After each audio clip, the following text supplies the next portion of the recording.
13 years ago, in which the court said, we think it's unconstitutional, but we don't know what to do about it. So 4 members of the court said, it's because we don't know what to do about it, it's non-justiciable, meaning the courts can't handle it. 4 members of the court said, we have 4 different tests that can be used. And the middle of the court, Justice Anthony Kennedy, said, I think it's unconstitutional, but I don't quite know how to get a handle on it. Maybe we should think about this under the First Amendment.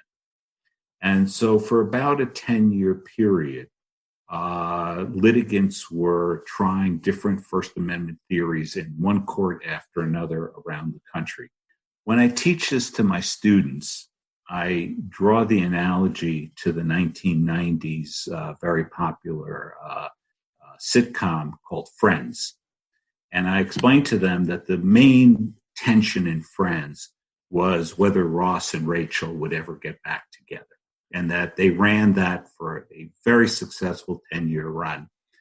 And I said that Justice Kennedy's First Amendment flirtation was the Ross and Rachel of constitutional law. And so everybody was waiting and waiting and waiting. And then finally, we got a series of partisan gerrymandering cases in the court in Kennedy's last year, coming out of North Carolina, coming out of Maryland. There were a series of them. And Kennedy didn't say anything about his theory and left the court. And that was it. And I tell my students, imagine that Friends had canceled after 9 seasons, and you never got to know whether Ross and Rachel got back together. We would all feel terribly cheated. Hey, wait a second, you got to tell us what the resolution is. And that was the problem with Justice Kennedy's sudden resignation, which is he never told us how to resolve this problem that he allowed the courts to battle around for a 10-year period. And so now we're in a situation where basically the Supreme Court has said, we're not getting involved. The lower courts were all eager to get involved because they think this is a serious problem. And whether there's any space for this left will be something that will develop after the 2020 census and the 2021 round of redistricting. We'll see what remains, but one has to think that the moment where this was really well set up for some kind of judicial intervention has passed. Certainly seems that way to me. For instance, I think of 60s rulings like Baker v. Carr, Reynolds v. Sims, Westbury v. Sanders, requiring districts to have roughly equal populations. If the courts had not stepped in, it's fair to ask, would we have that problem still now? Since when politicians get elected and reelected under a system, as far as I can tell, they don't really have much incentive to change that system. I think that we tend to lump together Baker v. Carr with Reynolds v. Sims and Westbury versus Sanders, but it's important to take them a little bit apart for a second. When Baker v. Carr came down, it was the single most shocking, destabilizing Supreme Court decision in history, in the sense that Baker v. Carr basically declared the legislature of almost every state in the United States to be unconstitutional.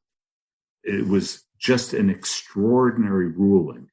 And as a result, something had to give. But what's interesting about Baker v. Carr is it never used the formulation of one person, one vote, or one man, one vote as it was originally cast. They didn't quite know what to do. They just knew this was a problem. And that's why there was hope in the partisan gerrymandering area that the court could identify the problem and then slowly work into what the resolution had to be.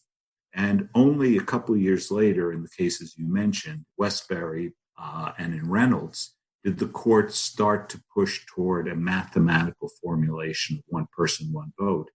But Baker v. Carr was an extraordinary decision that moved the court very heavily into the political domain without a clear theory of how they were going to get out of it.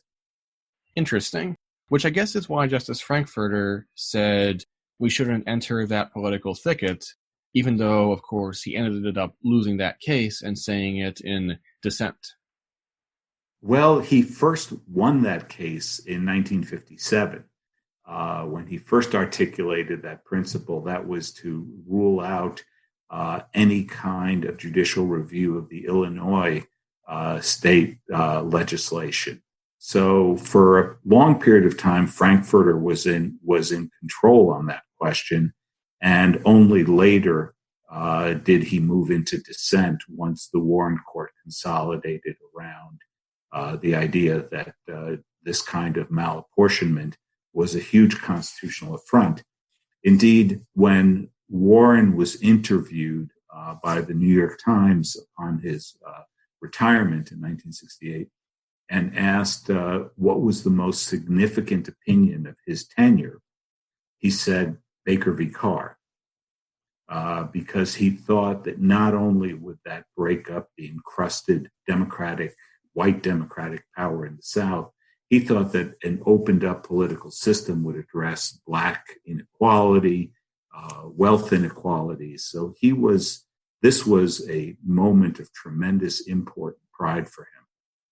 That makes a lot of sense to me, and I feel like that ruling is sometimes underappreciated for how significant it is. Just a little correction. He was talking about Reynolds in particular, and one person, one vote, because Baker v. Carr was actually, the majority was written by Justice Brennan, but it was that set of cases that he was referring to. Thank you for the clarification. Really quickly, I wondered if you could share your thoughts on the springtime Wisconsin Supreme Court election and presidential primary, in which the state Supreme Court ruled along partisan lines to block the governor's COVID-related order to move the election from April to June, and the U.S. Supreme Court ruled along partisan lines to prevent an extension of absentee balloting. Right. They did two things. They did not disrupt the lower court order that said that the Wisconsin officials could continue counting the ballots after Election Day, but they disrupted the order that basically moved Election Day by 1 week. And I have to confess, I'm of two minds on this one, because there's a certain nastiness to the majority opinion in terms of disregarding the public health concerns, disregarding the tremendous stresses that we're all under right now. But I tend to think that the majority may have been right on this one. That is, that the decision to move Election Day, taken abruptly without the state legislature doing it, leave aside whether the state legislature should have moved it, but the state legislature did not. And whether the governor had authority or whether the courts had authority to move Election Day, our whole discussion this afternoon has been heavily focused on the question of the role of constitutional law as making sure that the ground rules are not changed and that nobody has the ability to change the fundamental rules of elections in a way that might be outcome oriented. And one of the most fundamental rules is when Election Day is. And so I am extremely leery, particularly as we head into the November election, of any claimed authority by any state official to move Election Day or to tamper with the way that elections should be held, even under conditions of stress. The United States is unique among democratic countries in that we've always held our elections. We held them during the Civil War. We held them during World War II. We held them during the Spanish influenza. And there's something important about holding on to that. Last question. We have been talking about the courts and democracy. We haven't yet talked about what people can do about them. What step or steps do you recommend for the average person to get involved? In other words, how do all of us work together to fix our democracy? That's a hard one. I mean, the obvious, easy answer is please vote. That's it seems trivial, but it's central. Tremendous turnout in Wisconsin, despite all the difficulties, is the most heartening thing that's happened in this area in quite some time. But the difficulties go much deeper than the questions of law. For the last 200 years, we've organized our politics around the centrality of Congress. Congress is organized by the capacity of the political parties to get things done. We have very weak political parties at this point. We have a heavily dysfunctional legislature. The challenges to democracy right now go far beyond the electoral system. I think that citizen participation in just the voting process is something that we have to hold on to. We have to make sure it works. We have to make sure our elected officials are accountable. But there are, unfortunately, deeper issues in our society that we also have to address, and things that we haven't discussed today: the role of social media, the role of false information, the breakdown in social trust. These are all the big challenges that the democracy faces going forward.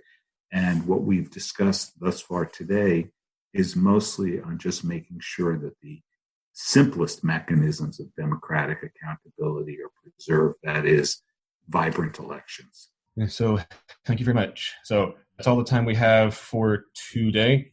So Professor Samuel Isacharoff, thank you very much for taking the time to discuss the Supreme Court and democracy with us at UC3P. We greatly appreciate it. It was a great pleasure. Thank you very much.